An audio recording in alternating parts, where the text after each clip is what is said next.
Welcome to the WJBM Outdoor Show, brought to you by Midwest Tractor Sales in Jerseyville. We're coming to you from the WJBM studios in Jerseyville, the voice of the Tri-Counties. I'm Aaron Quillan. I operate Monarch Rivers, where the mission is simple: kill big deer. And our guest, returning for the 10th time, Mr. Cole Foils. What's going on, everybody? Man, so we just have way too much to talk about all the time. And Always. It's never a bad thing. But the best time of year is here. Turkeys. Go on Monday. Absolutely. Yeah. I don't have a tag, but I'm gonna go with my dad. Okay. Go watch him shoot one in the face. I love it. No, I've been doing a little scouting. I'm gonna try to get some more scouting in the next couple days. But Okay. Yep, it's here, man. South Zone's in right now. That's crazy. I didn't even think about that. Yeah. I talked to a couple buddies down there that's already filled their first tags, and you know me, I'm always a late guy, but I do got some guys lined up for early and stuff, and hopefully we can get together. And yeah, it's back, man. I can't even believe it. I know. I did a first season Pike County Nice. because that just not as many farms up there. So Oh yeah. I figure it's not gonna take away from anybody if I go up there during first season. We probably would be hunting it anyways. Yeah. And then we got a guy coming in midweek Yeah. for a couple of days, and I got another guy that'll be out there in Calhoun on Monday. Scouting's looking real good. Heck yeah. Yeah. I've seen a lot of turkey action this year. Just the off season going into this spring and everything. Seems like a good hatch.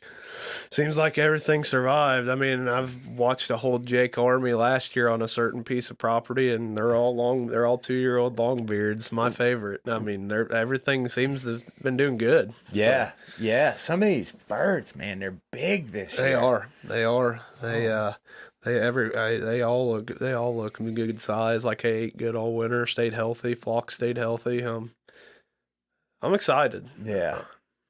I always wonder if I have a distorted sense of reality because the neighbor, her cattle, she's out there cornering them all the time. Yeah. And so you get all these turkeys. Cattle ground's always good turkey ground. They are huge. Whether they're getting in and feeding with the cows or they're flipping patties and pecking out of all that, they're eating good in the neighborhood. Yeah. I don't know what the change was this year, but some of our farms in the fall while we were deer hunting, when they were bachelored up, man, I counted 24 longbeards on one farm. Ain't that something? That was like, and you always got to put in perspective what you see in the fall, you're probably not going to see in the spring. But just the fact to take that kind of inventory for that area. Yeah, it's good to know. That's awesome. I mean, I can remember some years where I seen 4 in an entire 3-farm area. You know, it's like, that's pretty nice. Yeah. God, I'm so excited. What, all right, so you and your old man, you guys gonna hit the river? I don't know what we're gonna do. It's just, I mean, I've been scouting in the hills, some river bottom ground. I mean, just kind of taking inventory, weighing the options. Seeing the weather looks decent for opening day. Boy, the next couple days after that though looks a little rainy or whatever. So, it's just going to be who seems like the easiest one to get after, you know? Yeah. You know, who seems like the most promising. And honestly, there's one in the hills right now, really, he's been really fired up. He's probably going to win. All right. I don't know. It's hard telling where we're going to end up. I sat and listened last night, and there were, I think, 5 gobblers in the area. It was just last night. Yeah, they gobble last night. Yeah, cool.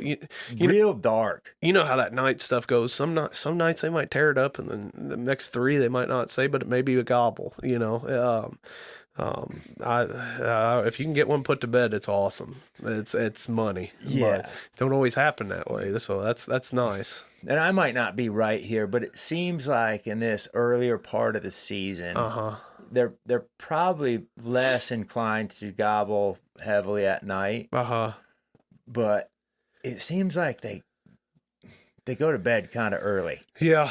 Kind of like they don't necessarily have it's not in full swing yet. And people can love it, hate it, whatever. One thing I love about Illinois' turkey season, too, is we're not an all-day state. So at least they got some pressure off of them, and they can go to bed and do whatever. I mean, if we can hunt till dark like some states, I mean, there might be days you don't even hear a turkey. Right, yeah. They're scared to death. Super windy day. Yeah. So, I mean, I hunt states, and I've shot turkeys in the afternoon, but there's nothing like either getting one right off the roost in the morning or one of them 10, 11, 12 o'clock long beers fired up and the time's about ran out. Right. Man, that 1 o'clock is painful sometimes. It can be painful. Okay, and last year I was just watching. I had that one. I broke one free. We've talked about it on here, I'm sure, last spring. It's like 12:52 or something. I called you right after I shot him, and it was just like, this is gonna hurt if he don't get here soon. Right. Oh man. Yeah, they. I don't know. They seem fairly spread out, different directions. Yeah. Spring's a week or two ahead this year. I'm gonna say that right now. Like, they are nice and broke up already, and you ain't got the big groups still like it would be if it was a lot of years, and it's on now. I mean, like, the one thing about it is I got a couple 4th seasons and a 5th season tag, and 5th season, late season, a lot of guys don't like it. Everything's grew up. The gnats are out, the whole nine. But the last couple of years, I've had a couple 5th seasons. Kind of glad I got them 4th seasons, because I don't know as fast as they're moving right now. They might be plumb over it by 5th season. We'll see. But one thing about it, you can find a lonely one late season. It's usually a pretty good deal. Yeah, and if there's somebody that's going to find one late season, it's going to be you. That's half a turkey hunting for me. People, I love the hunt, the whole nine, but the building up to when my tags come in or anybody's is the scout, and I love the scout turkeys. And one thing, not only is it finding the birds, it's finding the birds and getting out without anybody seeing me. Now, granted, I'm allowed to be everywhere I hunt. I'm not saying that. It's just not letting the next guy know where a bird is. Right. I hate a highway scouter, a parking lot scouter. I try to go Rambo mode. Best time to buy a new truck is before turkey season. Yeah.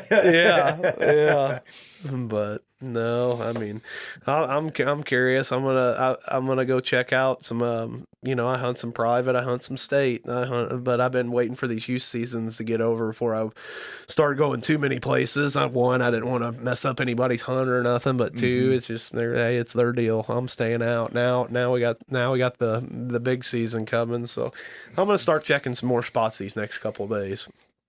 I was just talking to one of the deer hunters, on my way in here, and I told him, yeah, it seems like we're a month ahead, but I think you're right with 2 weeks. Yeah. And the reason I think that's more accurate is because the mushrooms are out. Yeah, and yellows. Yeah. And not just your little grays. There are people picking some big yellows. I'm kind of jealous I ain't been out yet. Right. But that's usually 3rd season. If I were to pin it to a turkey season. No, you just nailed it. I think it's 3rd. Usually. Because that's when I get more calls of like, hey, you got any mushroom spots? Yeah. It's like, it's 3rd season. But... I don't want everybody tromping around my turkey ground. Right. Like it or hate it. Right. I leave my turkeys alone. I get him killed, we'll go. Right. But yeah, it seems, and then the green up. The green up is going to definitely, I don't think it's quite that's thick enough to where you can make the moves that you definitely. Not as many as you think, but like, how much honeysuckle and all that we got, man, that stuff's took off. So if a guy needs to make a little move, he can probably play it right and get in some spots. But as far as like some of your CRP fields and just, I don't know if people hunt a lot of like river bottoms, you get that weed that grows, got that yellow top on it. That stuff will just shoot out of the ground 5th season. And I think that stuff, I mean, like fourth season, that stuff's going to be up. Boy, I've killed a lot of turkeys, though, man. You're looking through that sea of yellow, and here comes that red head popping up through there. Which is so interesting because, one would think that turkeys don't love cover. Yeah. But they absolutely do. Oh, yeah. Yeah. I hunt turkeys like they live life. I hunt like there's something around every tree, and and there's I've seen some turkeys in some spots there. You're like, them weeds are 3 foot over their heads and they're just hunkering through it. Yeah. Uh-huh. And it's just wild. And, they always nest and lay their eggs in, like, from what I've observed, like, tall, thick, yep, or those like the pickers, those big shoots of pickers. Is that multiflower rose? Yeah, I think you're right. Yeah. So yeah. In that's where I found nests. Yeah. In those shoots, like kind of isolated, but lots of cover. But historically, you don't really think about hunting cover, whether it be CRP or something like that with turkeys. And they love it. Just depends where he's hanging out. I've killed them in some swamp ground too, where the whole on a flood year where they had a 30-yard circle left to dry ground and they hung out and stayed there. I mean, there's something else. Yeah, we all dream up the logging roads that lead to the beautiful clover plot and all that, which is great. I drool over that. But yeah, you'll kill them in some odd spots too. And I don't know what it's going to be like around fourth season, and I don't want to set too many goals because sometimes it might. Trust me, I'm thinking about it a little myself. I think fourth's going to be more like fifth this year, and maybe I'm wrong, but by golly, I got fourth and fifth season tags. You bet I'll be out there. Yeah. Well, when fourth rolls around, when that fourth tag rolls around, where I'm seeing some turkeys, I wouldn't normally hunt these farms. Yeah. And I'm seeing turkeys there right now. That's pretty neat. Yeah. That's pretty neat. Yeah. And I don't know. I did that last year. Got a couple turkeys. I ended up shooting, just shot them on spots where I hadn't been in years, just hadn't either got other spots or just hadn't had a turkey on it, and there's turkeys again, pretty neat. Pretty neat. But yeah, just shaking like a leaf, ready for it. It's going to be the best turkey season ever. Oh, yeah. Hey, let's take a quick break. We'll hear a word from the sponsors and be right back. Welcome back to the WJBM Outdoor Show, brought to you by Midwest Tractor Sales in Jerseyville. We're coming to you from the WJBM studios in Jerseyville, the voice of the Tri-Counties. I'm Aaron Quillan. I operate Monarch Rivers, where the mission is simple: kill big deer. For those of you just joining, we have Cole Foils on a return trip, and we're talking turkeys. That's right. And turkey scouting. So, Cole, you do a lot. You do a lot of turkey scouting, probably more than anybody I know. Mm-hmm. And I think you were just talking about how it's like one of your favorite things to do. Yeah, it's so important. I mean, there's a lot of aspects of it, whether it's you got a new farm and you want to learn, what's all going on there. I mean, you got to know a place like the back of your hand. You're a turkey gobble, know where he's at and where he's going. Or just, taking inventory, locating them, see how many's there, or just getting, maybe they did some changes on a farm. You want to go check out a new logging road or check for tracks or whatever, know. But yeah, you can't, not every place is just going to be loaded with a turkey. So in Illinois with our tags only having so many days, whether you got a work schedule and so many days off or whatever, you got to go to your best option. So it's nice to have your inventory and your stuff figured out. And the way there's like two different forms of scout. From what I've observed from you, there's two different forms in which you scout. One would be kind of your typical, but then two, you have so much that you hunt on river bottoms. And with the river, you're also scouting based off of the water level. Yeah. Like as far as that goes, I mean, like these islands and stuff, there's times you got turkeys on them, but if they flood, they're going to go to river bottom. So you need to make sure you're not taking a boat and going upriver when the turkey's where you could have drove a truck to.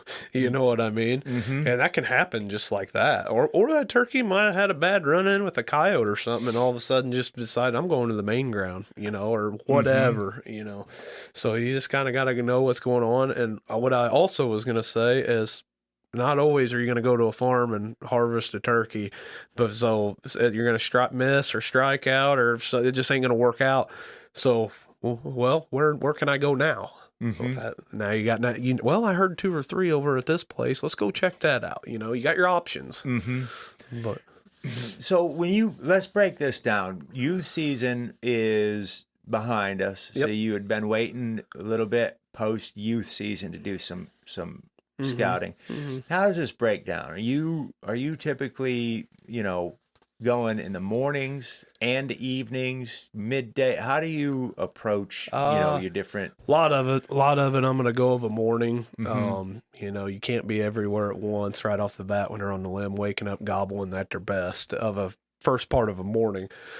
So you just kind of plan out each day where you're going to go, and so I'll go there and sit there and listen when it seems like the birds are waking up, starting to get a little bit light. I'll hit them with some hoot owl calls or whatever, see what answers. And like the other day, I'll get into that. But I'll tell you guys a little tip. If they're not answering to that hoot owl call or whatever, don't go crazy on a hen call scouting. No, I mean, especially right off the bat. That listen to your surroundings though. I carry all kinds of stuff in my vest: hoot owl, crow, Canada goose call, duck call, all kinds of stuff. Coyote. I mean, some people coyote howl at them. I mean, there's just a lot of options. So like the other day, they weren't really had a little break in the rain, first light. Nothing was really gobbling, but these wood ducks were just going crazy, squealing. So I grabbed that duck call, and because that duck call on a mallard call, if you pinch it off and you can wood duck call on it, it's louder than a wood duck, and you can really carry. So I did some wood duck squealing on that, and I'll be darned if they didn't gobble their heads off at it. That was really cool. It just shows you there's always something you can learn or do. Do it. Can you show us real quick? So I'm just going to go through this. So they make hoot owl calls and all that, but I use a duck call. A lot of your traditional hoot owl calls have a small bore, and they get the job done, but they don't carry on a windy day, a lot of them. Mm-hmm. So a duck call, it will. So if you pinch that off and you kind of hit your hoot owl cadence in it. So I'll do a hoot owl first. This is on a Drake break duck call of ours.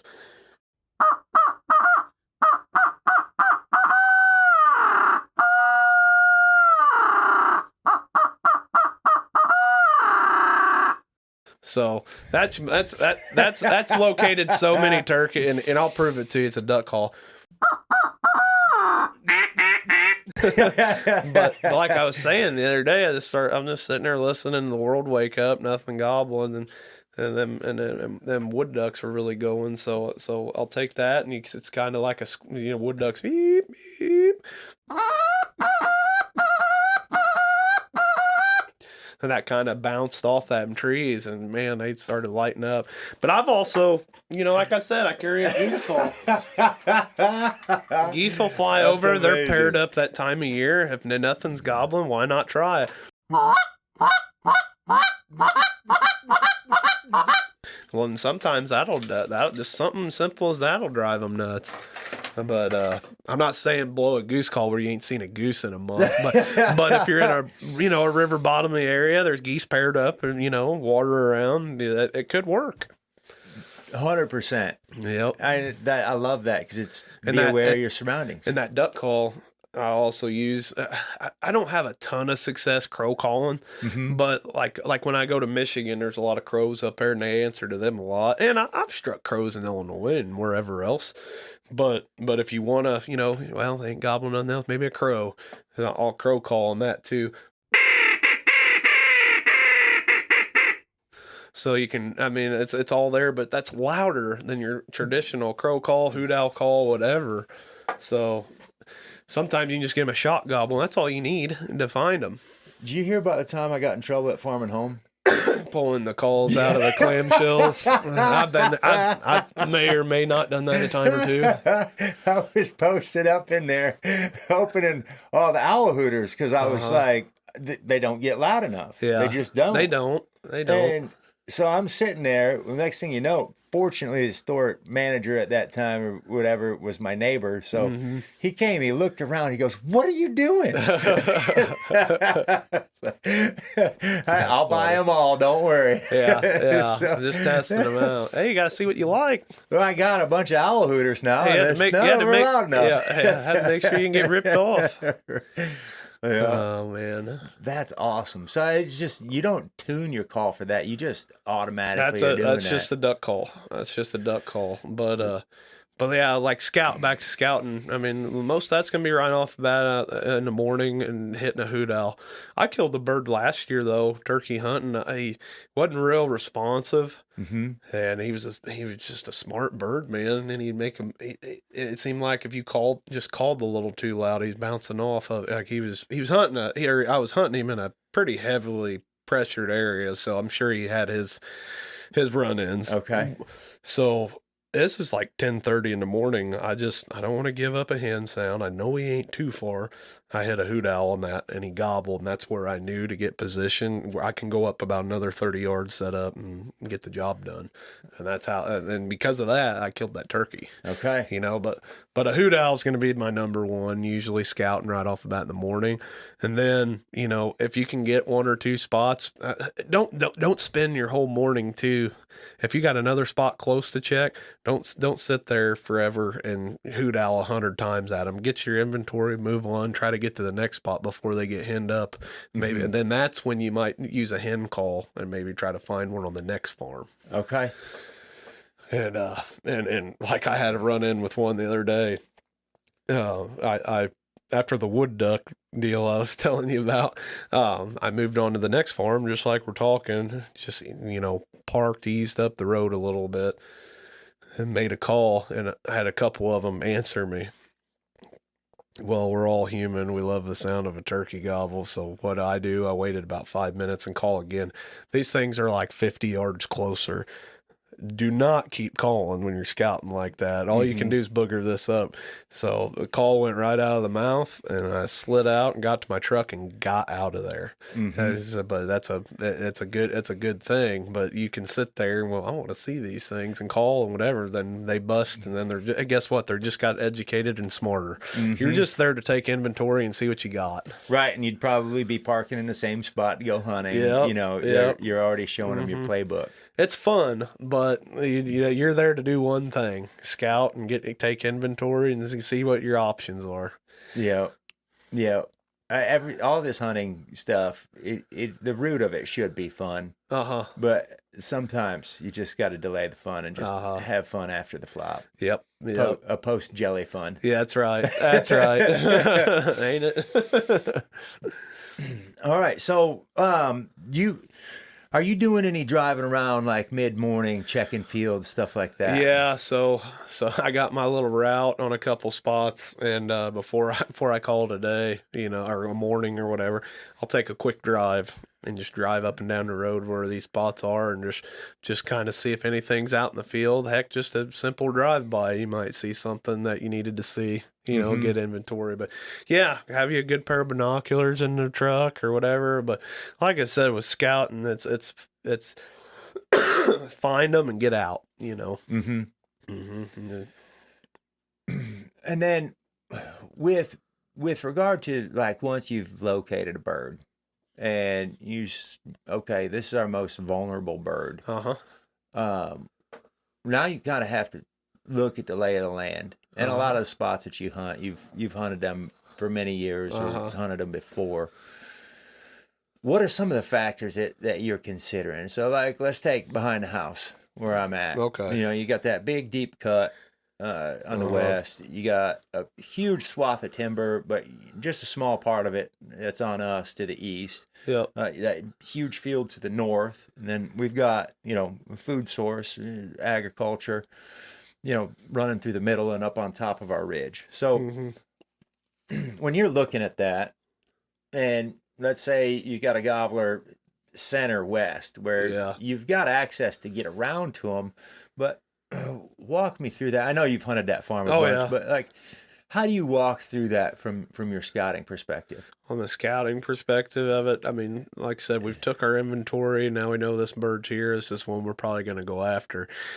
The morning before I decide to hunt that bird, I'm gonna go there and listen one more time. But I'm gonna pay a little more attention that hunt or that scout. I mean, and maybe just see if I could hear which direction it sounded like he was going or whatever. And then we're gonna make a plan for the next morning. And as far as lay of the land, I'm gonna look. Okay, it sounded like he was sticking more on this logging road or whatever. So I'm going to see what's the best access to get on that road and slide in without being seen or heard. You know what I mean? Access and being quiet and hidden is going to be a lot of it. But also, Onyx is a great tool nowadays. Yeah. I don't have any properties per se. I get to do it. But if you got a property with trail cameras can do you a lot of homework, especially if you're a food plot hunting guy. Yeah, they can tell you the minute they're coming out there every day. But just pay attention where he's going and your best, easiest access. I know some of us struggle to get out of bed early, but I've spoke about this on here before. If I got my homework done, and I know which route I'm going to take, get up an extra hour early and get in there. Get in there tight. But if you don't, you still get in there remotely in that area, and that way you can hear and make your move from there. But I'll try to get where I can get right in his wheelhouse that morning. But getting up earlier than you normally would, I'll allow that. Right. It doesn't sleep. I'm not saying it allows you to tromp through there like an elephant, but you can get in there a lot earlier because it's so dark and you can't make out an image as easy, and then chances are that bird's still sleeping. Right. And ideally when you're getting in there, for your initial setup, you're trying to get in between where they are, where they're going, and then you're trying to get within 100 yards of them, roosted up there, which that's kind of where all the darkness of nightfall and getting in there early, that just seems to be. Yeah, that 100 yards and in is where it's at, and you just gotta have a good plan. Good, like I said, just know your access and be able to get in there quiet and sneaky.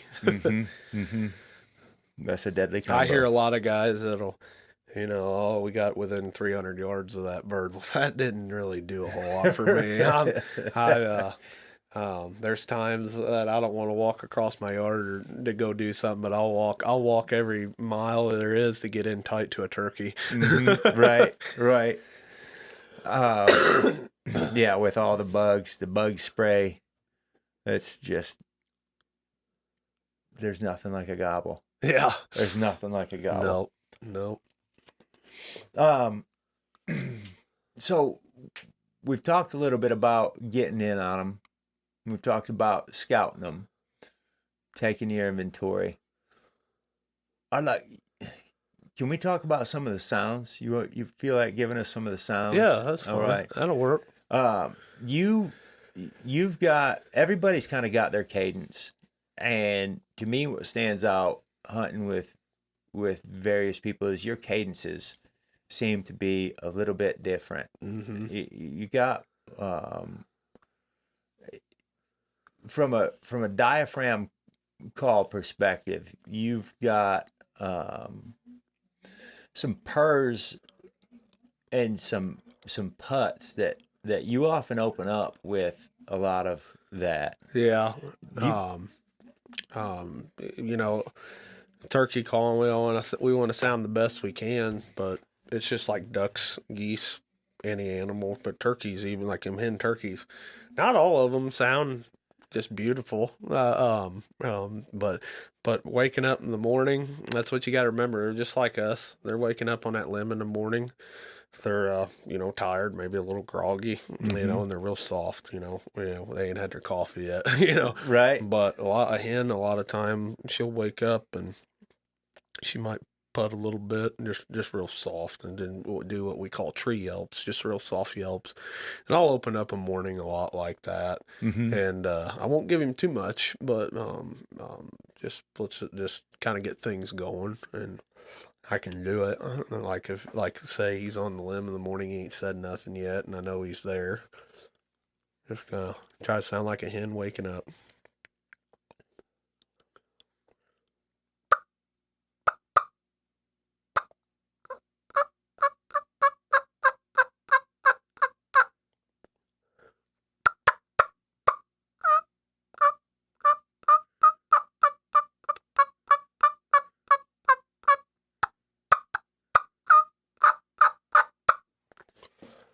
And say he answers me, I'm probably just going to go quiet for a little bit.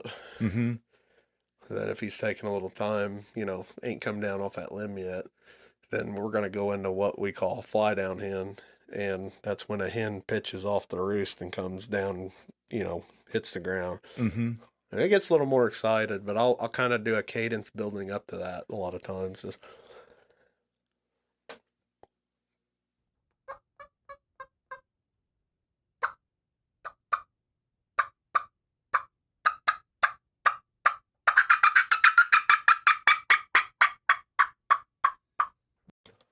And that's what happens a lot. And a lot of times I'll use my hat. I don't know if you can hear this on here, but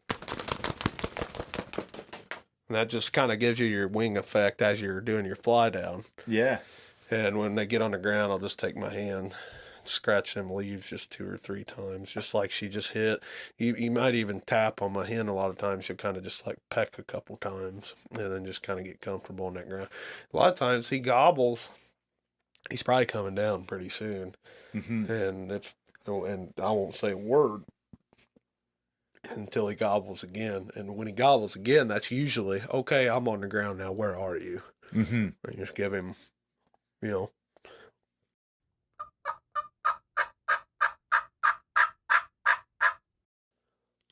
he gobbles again and closer, don't just keep talking to him. Talk to him unless he needs it. If he's closing ground, maybe give him one more.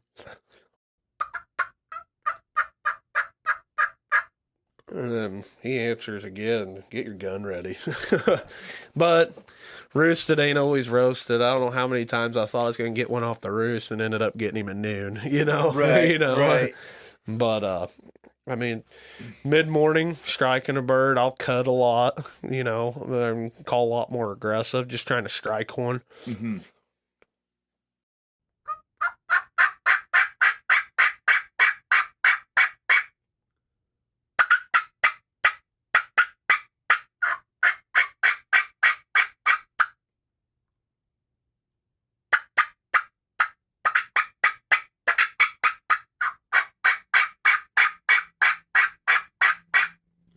That's just trying to get call loud and proud and try to get one to strike so you know where to go to the next spot, Right. But I don't have a slate on me too. I do a lot of purring. I do a lot of purring and stuff throughout my mouth calling a turkey in. I like a purr on a slate, just that soft purrs, But you can do like fighting purrs on a diaphragm if you're really trying to get something fired up too. And but I like that real soft purr on a slate. Yeah. And then just some soft hen cadences.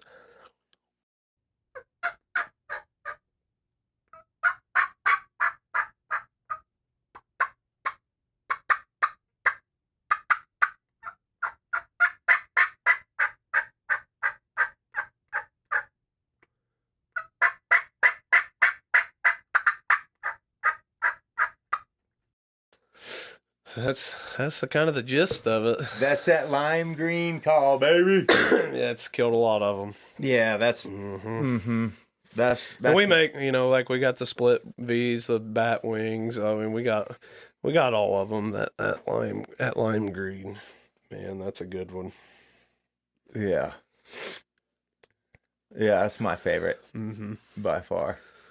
Out of the straight strut diaphragm lineup we got, that's the go-to. But we sell a 3-pack of them if you want a little bit of everything. You can get them for $20. That's $20 bill. You got 3 diaphragms that are quality. That's the way to go. It's not your $5 special. That they all sound like Big Boss Raspy Hen special, whatever. They're all good and with a little bit of different variety.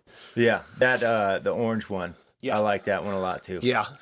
I mean, I've called turkeys in on every single. Yeah, that orange one's good. The forest green, what used to be the forest green, like the army green color. That's now gray. Yeah, it's a gray one now. It just ran out of that army green material, went to gray. There's no real reason. Yeah, all right. Well, but, that one has been a go-to as well. Yeah, it's got a little more rasp to it, like a deeper sound. You know what I mean? Like a fuller in versus like our bossy, higher pitch sound. I just think that lime green one with that bossier, higher pitch. I think it just, if you want to get loud on it, it carries so much more, and it sounds like it's just demanding. I bet like a guy out west hunting Merriam's too, as high pitched as you can get on it, would be a really good call to use. Okay. Because a lot of them hens out there are a lot higher, So, but that call's been a good one. That's awesome. You can just get so low or so high on it. I mean, it's the all in one.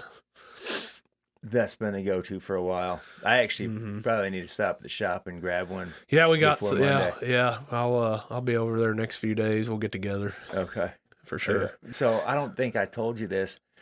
My my little thing that holds my diaphragms in it got smashed in the tailgate. God, oh really? And you're going down the road. Yeah, going down the road, my lime green flew out. I'll tell you, I bought this year. I've seen a lot of guys starting to use them. You seen those necklaces with the pouches that holds all your diaphragms? It almost looks like a CD track holder, like you'd have in your truck. Really? But it holds like diaphragms and goes around your neck. I've seen a lot of guys starting to use them, and I'm like, I've never had one of them. I got that. That thing's pretty handy versus getting in and out of your vest all the time. Okay. And like once the day starts, you throw that around your neck and go. Maybe it's just because I'm a duck or goose hunter. You got a lanyard, but it holds them all right there in front of you. So I'm curious. Give that a try. I like it. We might start making some. Okay, I like that's slick. That's slick. Just easy access when you're walking and calling. Because that's one of the hardest things about turkey hunting is being comfortable. I'm gonna take a break real quick, and then let's come back and kind of talk about some of that. Okay. Welcome back to the WJBM Outdoor Show, brought to you by Midwest Tractor Sales in Jerseyville. We're coming to you from the WJBM studios in Jerseyville, the voice of the Tri-Counties. I'm Aaron Quillan. I operate Monarch Rivers, where the mission is simple: kill big deer. And Cole Foyle's here telling us everything turkey. We were just talking about being comfortable. Yes, that's huge in turkey hunting. Man, and it's kind of hard to, it's really hard to do. Oh, absolutely. Especially if you hunt like I prefer to do, your traditional run and gun, find a tree, sit on your butt. It can be. I think I'm going back to turkey chairs this year. Yeah, I got one I carry, and honestly, I should use it myself more, and I do. If it's one of them deals, you've walked the farm, nothing's gobbled, and you got a spot you've traditionally killed turkeys, and you're going to hang out a while, I'll pop it out. But I use it a lot for guys I take, whether they don't have a vest or it's an older guy or whatever. They're just so nice.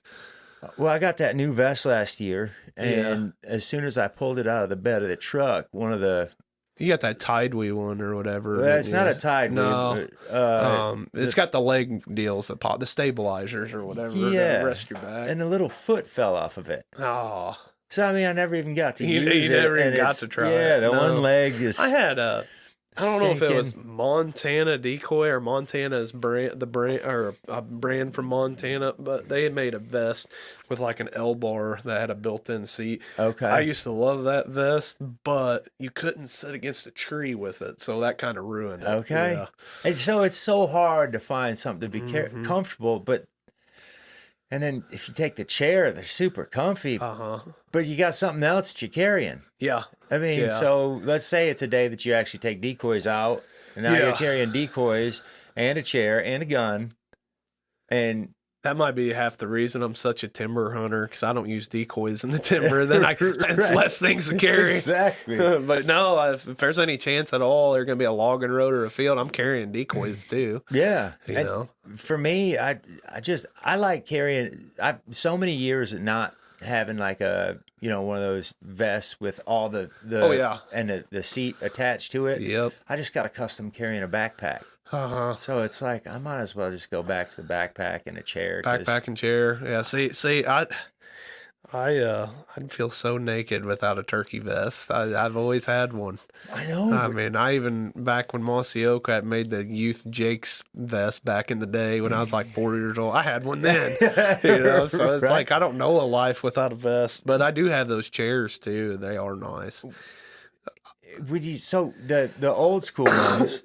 I mean, because again, right about the time one of your, glutes goes numb, that's when the action's about to happen. Yeah. Oh yeah. And so I've had my feet, my legs asleep, calves locked up, and it feels like needles in your feet. And then I've had a couple of times I've shot the turkey and went to go, your instincts run up and go get your foot on his head. That's the traditional way. Go check him out. And I went up to run and no action. Right. I was face planted. But no, I do a lot with Nat Gear camo. They've been around a long time, and if you guys haven't checked out Nat Gear, you ought to check them out. They've got good price points on some good hunting clothes and gear, and it's not gonna break the bank, and it's quality stuff. Is that where you get your vest from? That's I use their vest. That's their turkey pattern, their turkey lineups, the SC2. Okay, I mean those pants you see me wear from duck season. Into turkey season, those are the most comfortable pants. I don't care, plain and simple. Okay, I got a pair for every day of the week, all that's good. But that vest is nice, big, thick, nice pouch on or pouch butt seat on it. Folds up real nice and quiet. Good room in the back of the vest, whether you're toting your bird decoys or you want to put your chair in there. Okay. And then just nice pouches, but it's not too bulky. That's what I like about it. And I'm the type too. I wear a vest, but once I get set against that tree, and this might be a tip for some people, I unbuckle and undo my arm straps. I'm sitting on my seat, but I'm taking my vest off, and because what I'm getting at, there's going to be a time in the turkey woods where the turkey comes in behind you or sideways, and you can't twist. Or you can twist, but if you twist with that vest, you're making a lot of noise, and it's harder because you got all this going on. Well, now that vest, you're free from that vest, and you can spin out and make a move on your turkey when the time's needed. It just makes things a little, just a little pro tip. I do that every time, and then I'll tell you another thing. Guys might call me a wimp, but I've always had. You've seen that gun rest thing I put on my knee all the time? Yeah. So I got this foam pouch. HS Strut used to make them years ago. It just snaps around your knee. It holds your gun. Some of you might know what I'm talking about. But I had that one for years, and this year last season it finally rotted out. So I bought a new one. I got to break in this year. But that's something simple, but that makes life so much better out there, more comfortable. Because even that gun sitting on your knee after a while can wear your knee out. Right. And then you don't want your gun to make a fast motion and fall. Yeah. Yeah. And you like your gloves, your mask, you want something vented or light, and so you're not sweating to death out there. There's a lot that goes into it, but there's some nice products out there. Your boots. Yeah. Boots is a big deal. Rubber. A lot of wet mornings. Yeah. You can get waterproof boots and walk through a creek and your feet stay dry. But you go turkey hunting in them. Mm-hmm. One, they don't stay dry, and two, you're going to ruin your boots. I'll tell you, I wear these, they call them, used to call your deck boots. They call them trudge boots, these short boots. Mm-hmm. I wear them a lot. My feet don't sweat to death in them, but they're rubber. They don't go up as high. But so unless I'm hunting an area that I know I'm going to be wading through some water or something, I'll wear knee boots for that. But if I know I'm just hunting some dry ground area, I'll wear these trudge boots a lot. And they, like, I've had mid-mornings where I'm hanging out, you can kick them right off, put them right back on. Yeah. You know? But I just imagine some white socks growing in there. Yeah. Man, that's awesome.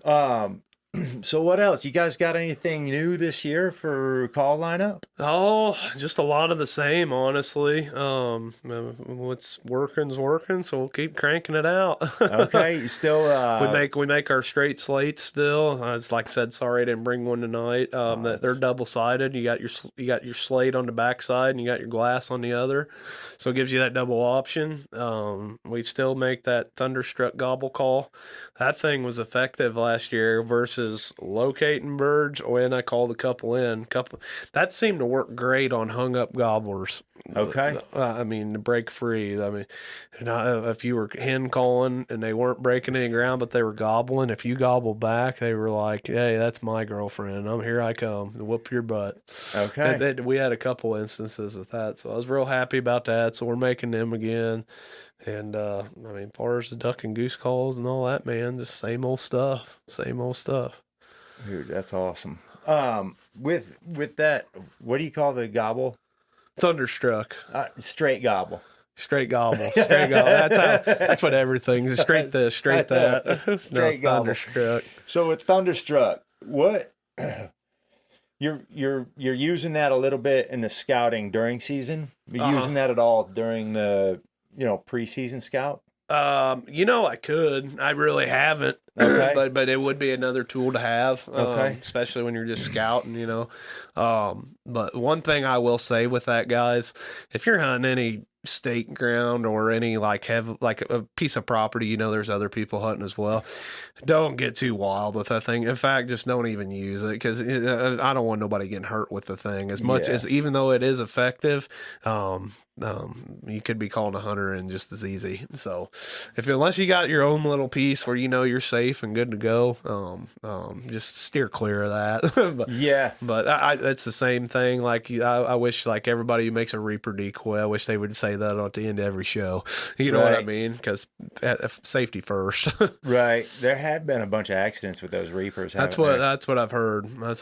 Have you ever done it? No, I've never done it. I've used a decoy to get to a spot, but I've never reaped one. Yeah, I've never had it work. No. But I feel like I'm too big of a human to try and. Some states it's illegal. Right. Yeah. It has to be staked to the ground at all times. I think is the key. Mm-hmm. But yeah, I haven't had much luck. Yeah. I've got a Montana fan. Yeah. Just Tom decoy that. Mm-hmm. I just, like you said, trying to make a move type thing. Oh, yeah. Where I just planted that in the ground, hoping it would, cover me for a second. I shot a turkey 3 years ago. It was one of them deals, like, I got to sit now, and I have no hide. Like, I am screwed. Mm-hmm. And I had a strutter decoy, and I literally just stuck it between my legs and had my gun ready. And he was just my hide, but I wouldn't really consider that a reap by no means. It was just I have nowhere to go. Mm-hmm. So that's about close as I've ever got with that. But no, I like the traditional, sit against a tree, butt on the ground, and I don't mind decoys. I use a lot of the AVNX stuff. They make some great quality decoys. But if you're hunting out in the open or whatever, but I like a traditional timber hunt, no decoy, make that bird hunt me. Right. He gets close, I shut up and watch him peek around every tree as he comes in. Right. So again, you're going with your old man, then you said 2/4 and a 1/5. Yep. What does that look like as you're leading up to it? I know I'm gonna call you and we're going. Oh yeah. In the meantime, if it's like I got a couple other buddies who got tags too. If it works out where their schedules and mine, I'm gonna go call for people, Right. But man, I'll tell you, it's just gonna keep scouting. Okay. Keep scouting. That's all I can do. Some people's opening day's Monday. Mine technically for myself, right? Tag wise, mine ain't for a few weeks yet. So I'm just in scout mode. So basically, all the things we talked about is going to be wash, rinse, repeat. Yeah, I mean, a lot of it, because you got to think too. A lot of the ground I'm hunting, other people can hunt too. I mean, that there could be between Monday and whenever my tag come in, a couple of them might not exist anymore. Right. A couple other people might have success, or they hunted it out and the birds moved. So just keeping tabs on them, and like I said, in the meantime, hopefully get a couple called in for some other guys and stuff. So that's the thing with me, man. I whether I got a gun in my hand or I got a mouth call in watching somebody else shoot one, I guarantee I'm going to beat you on excitement. I get just as fired up anyway. You killed a turkey, I killed a turkey. Yeah. Yeah. So no, I'm looking forward to it. I'm not traveling this year. Usually I go to Missouri and then Michigan every year, but kind of I got a wedding going on, and I'm training dogs, and just nothing's really lining up this year, so I'm just going to stay around Illinois. Okay. Unless I get a wild hair last second for something, but I did see Missouri's they non-residents went to one. Mm-hmm. They can only kill one, and the price went up. Ooh. It's like over $300 now or something. So that's kind of rough. I mean, I know one way or other I could get a tag and I'm going to get me a turkey, but it's like, man, I might take a year off. Like I said, nothing's really lining up this year, so I'm going to stick around home. Good. So that'll be good. But I will miss Michigan, though. Michigan's always fun time. Yeah. I'll be back next year. Okay. Yeah. Well, we're going to have to do this again here real soon in the morning and do some scouting. And yeah, absolutely. Yeah. So I don't think either one of us have tags for second or third. I know. Let's do it. In the meantime, man, good luck to you guys. Yeah, you too. For your opener. Thank you. And appreciate you. Absolutely, buddy. Thanks for having me. Yeah, man. Thanks.